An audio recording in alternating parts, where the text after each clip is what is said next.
We like to say here in Houston that this was the first word heard from the surface of the moon. And I guess when people from around the world hear the word Houston, they may think Texas Cowboys, but more often than not, they think NASA and the Johnson Space Center, because we have been part of the space program since its inception. As the mayor said, in 1961, this was NASA's first headquarters in this building, a building President Kennedy once visited, and of course, the Johnson Space Center, named after Lyndon B. Johnson, later built down in Clear Lake. A number of people from NASA, from the Johnson Space Center, have been intricately involved in putting together today's program, and I'd like to recognize them. First, Michael Coates, the director of the Johnson Space Center. Thank you, Mr. Coates, for joining us today. Also, Jeannie Aquino and Jay Bolden from the Office of External Affairs, and Ms. Rebecca Wright, who's the history coordinator. Thanks to the three of you today. I just wanted to recognize you. We also want to bring up now to the podium a man who's been in the space program a long time. He can tell you how long. Former NASA astronaut, a man who's been on a number of missions, one that included the deployment of the Hubble Space Telescope and the first joint U.S.-Russian shuttle mission. It is my pleasure to welcome back, and I say welcome back to Houston because he moved to Washington, D.C., the NASA Administrator, Charles Bolden. Charlie.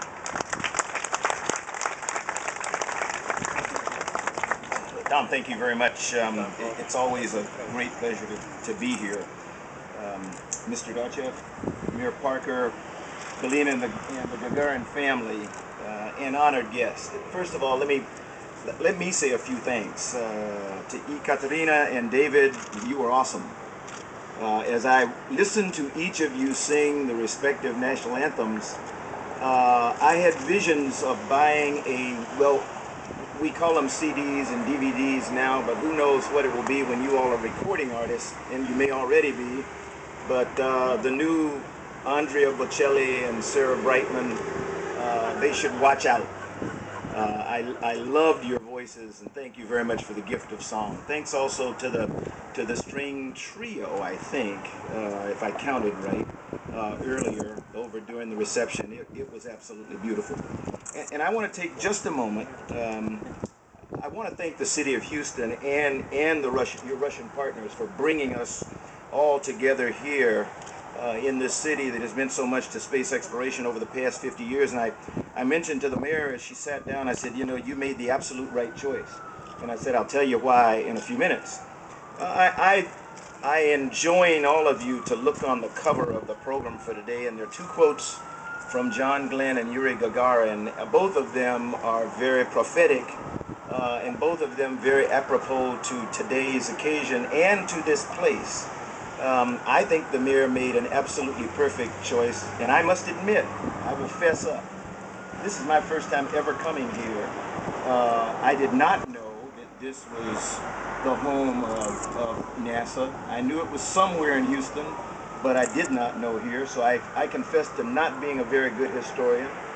However, knowing what I know now, and knowing that this is a place that is the headquarters for the Houston Parks and Recreation, I can think of no better place than this place to remember John Glenn and Yuri Gagarin, because as the words of John Glenn say in the passage that was picked for the cover, you know, what we do is about making life better for people here on Earth, and it begins with kids.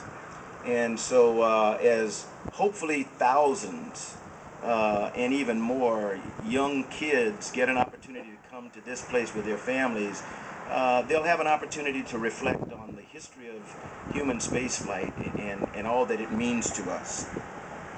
You know, when Yuri Gagarin became the first human to fly in space 51 years ago, and John Glenn became the first American to orbit the Earth 50 years ago, they turned science fiction into science fact and laid the foundation for a half-century of cooperation between our two countries in the exploration of our solar system. Gagarin's dream that humankind work together to preserve and increase the beauty of the planet he first saw from the window of that tiny space capsule has been kept alive by the spirit of mutual respect and cooperation that continues to grow between the space programs of the United States and Russia. And I will take a moment to step aside from my prepared remarks here, because there is a person here that I want to recognize as a dear friend and mentor.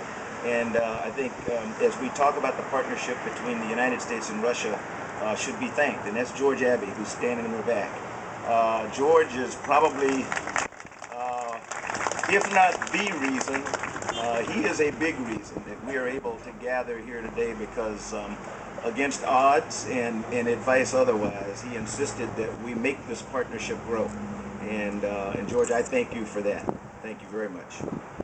You know, who would have believed 50 years ago at the start of the space race that today Americans and Russians would be working side by side on the International Space Station and standing in partnership to meet challenges of the future?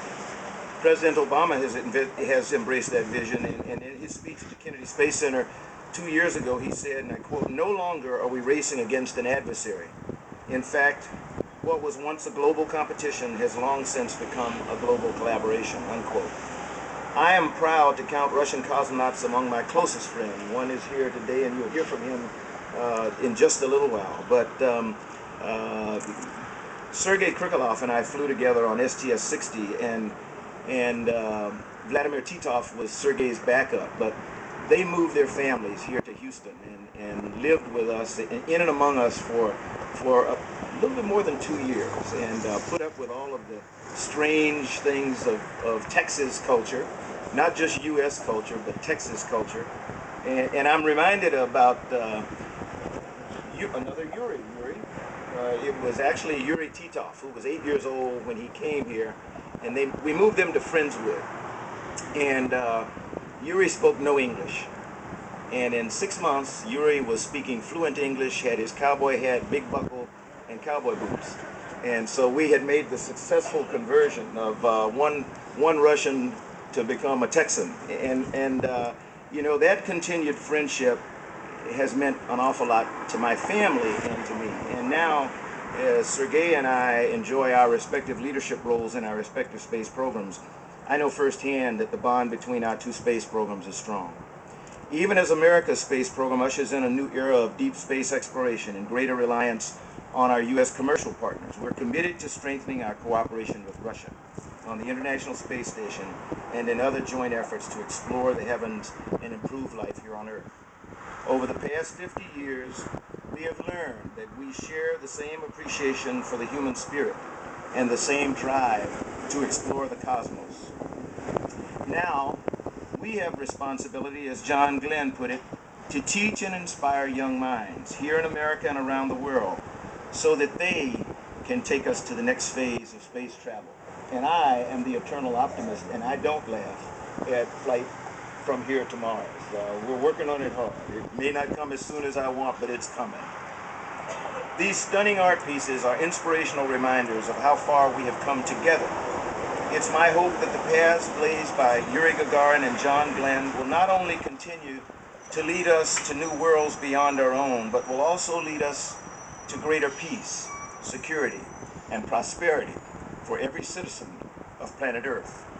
After all, beyond all our technological achievements, everything we do in space is about making life better right here on Earth. It's about improving the human condition, expanding knowledge, and extending partnerships across Earth in pursuit of a larger goal that none of us can accomplish on our own.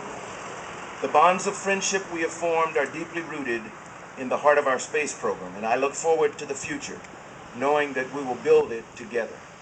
Again, thank you to our Russian partners for their generous donation of these magnificent art pieces to the city of Houston. They are reminders of the pioneering achievements of two humble men and the shared hopes of two great nations. Thank you all very much.